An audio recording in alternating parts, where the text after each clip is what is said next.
হযরত ইব্রাহিম নবীর জীবন কাহিনী শুনে যদি ভিডিওটি ভালো লাগে অবশ্যই চ্যানেলটি সাবস্ক্রাইব করে দিবেন। হযরত ইব্রাহিম আলাইহিস সালাম পুরা কওম, আপন মা আপন বাপ সবাই মূর্তি পূজক, কেউ তো ওনাকে ইমানের দাওয়াত দেয় নাই। তবুও সেই ছোট্টবেলা থেকে তিনি ওইখানে থেকেই উনি খুঁজে নিছেন আল্লাহকে। কাকে খুঁজে নিছেন? আল্লাহকে খুঁজে নিছেন, আল্লাহকে তালাশ করে নিছেন। কওমের লোকেরা বলছে যে তারকা এটা রব। বলছে আচ্ছা ঠিক আছে দেখি তো। কিছুক্ষণ পরে তারকা ডুবে গেছে। বলছে কই রব আবার ডুবে কেমনে? পরের দিন এলাকার লোকরা বলছে চাঁদ এটাই আমগো রব। বলছে আচ্ছা ঠিক আছে মানে নিলাম, দেখি তো। ভোর হতে হতে দেখে চাঁদ নাই। কিও রব যদি জায়গা তো আমি বন্দা রইলাম, রব কো? বুঝছেন না কথা? এরপরে বলছে সূর্য এটা বড় সড়ো মোড়া তাজা, এটাই রব। হ্যাঁ, ইব্রাহিম আলাইহিস সালাম বলছে আচ্ছা দেখি তো। সন্ধ্যা হয়েছে আর সূর্যও ডুবে গেছে। তো ইব্রাহিম আলাইহিস সালাম বলছে হায় আমার কওম, কি কও ইডি তোমরা? তোমার মাথা ঠিক আছে নি? রব কেমনে এর মোড়ে নামে? রব এমন হয় কেন? বানানেওয়ালা এত দুর্বল হবে কেন? তখন তিনি বলছে ইন্নী ওয়াজ্জাহতু ওয়াজহিয়া লিল্লাযী ফাতারাস সামাওয়াতি ওয়াল আরদা হানিফা ওয়া মা আনা মিনাল মুশরিকিন। যে না কওম শোনো, আমি তোমাদের বানানো কোনো দিকে ফিরব না। আমি ফিরছি, আমার চেহারা আমার জিন্দেগি ফিরাইয়া দিলাম ওই সত্তার দিকে যিনি সাত আসমান ও জমিন পুরাটা বানাইছে। হানিফান, একনিষ্ঠভাবে আমি শুধু তার দিকে ফিরলাম। ওমা আনা মিনাল মুশরিকিন, আমি মুশরিকদের অন্তর্ভুক্ত নই। আমি আল্লাহকে ছাড়া কাউকে মানি না। হযরত ইব্রাহিম আলাইহিস সালামের বাবা বলছে পুত তোরে আমি তেজ্য পুত্র করে বাড়ি ছাড়া করে দেব। হযরত ইব্রাহিম আলাইহিস সালাম বলছে আ'তাজিলুকুম ওয়া মা তাদউনা মিন দুনিল্লাহ। আব্বা আমি আপনারে ছেড়ে দিলাম, আপনি আমার কিতে ছাড়বে? আপনি বাইর জায়গা দিতেন না কিতে? আমি আইলাম না আপনার বাইর। আমার ইমান দরকার, আমার আখেরাত দরকার। আমি বন দিয়ে কিতে করবো? আমি সোফা দিয়ে করবো কি? আমি বিল্ডিং দিয়ে করবো কি? যার বাপে বিল্ডিং করে দিছে না হাতে বেড়া পরে আর বিল্ডিং করতে আসছে না। কথা কয় না, বোঝেন নাই আমার কথাটা? যার বাপে জমি কিনা দিতে আসছে না এবারে পরে এবারে ফুতে আর কোনোদিন জমি কিনতে আসছে না। তো তো কি আপনি যে একবার উল্টাইয়া গেছেন।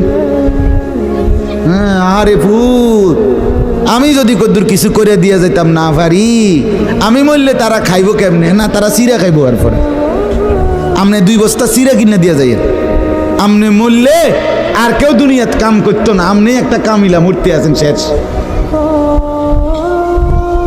এটা ধোকার কথা না, বলেন না কেন? তো হযরত ইব্রাহিম আলাইহিস সালাম বলছে আব্বা আপনাকে ছেড়ে দিলাম।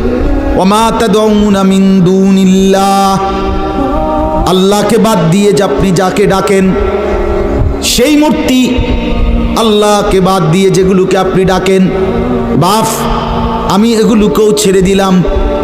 এবার ইব্রাহিম নবী বললেন ওয়া আদউ রাব্বি, আমি শুধু কেবল আমার রব আল্লাহকে ডাক দিলাম।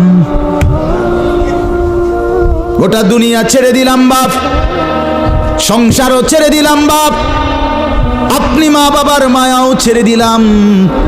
আমি শুধু আমার আল্লাহকেই ডাকলাম। আসা আল্লাহ আকুনা বিদুআই রাব্বি শাকিয়া। এবার ইব্রাহিম নবী বলেন আব্বা আমি বিশ্বাস করি আমার ওই এক আল্লাহকে ডেকে কেউ কোনোদিন বঞ্চিত হয় না। মাখলুককে ডেকে হেরে যায়, নেতা ভুলে যায়, কর্মীও ভুলে যায়, মা বাপও অনেক সময় রাগ করে, মা বাপ অনেক সময় ভুলে যায়, সন্তানও মা বাপকে ভুলে যায়, সবখানে হইতে পারে এমন। কিন্তু আমার আল্লাহকে ডেকে কেউ এমন হয় না যে বঞ্চিত হয়। আল্লাহকে বান্দা যখন জমিন থেকে ডাক দেয় আল্লাহ রব্বুল আলামিন সাথে সাথে বলে লাব্বাইক ইয়া আবদি, আমার বান্দা আমি হাজির, বল না বান্দা কি দরকার। বান্দা আবার বলে আল্লাহ, আল্লাহ আবার বলে লাব্বাইক, আছি তো বলো না। বান্দা বলে সুবহানাল্লাহ, আল্লাহ বলে শুনছি তো বান্দা, বলো না কি চাও বান্দা। বান্দা আবার বলে আলহামদুলিল্লাহ, আল্লাহ বলে বলো না কি চাচ্ছ বলো। আল্লাহু আকবার, বলে আবারও বলছি কি চাচ্ছ বলো না, আমি তো শুনতেছি, আমি তো আছি বান্দা।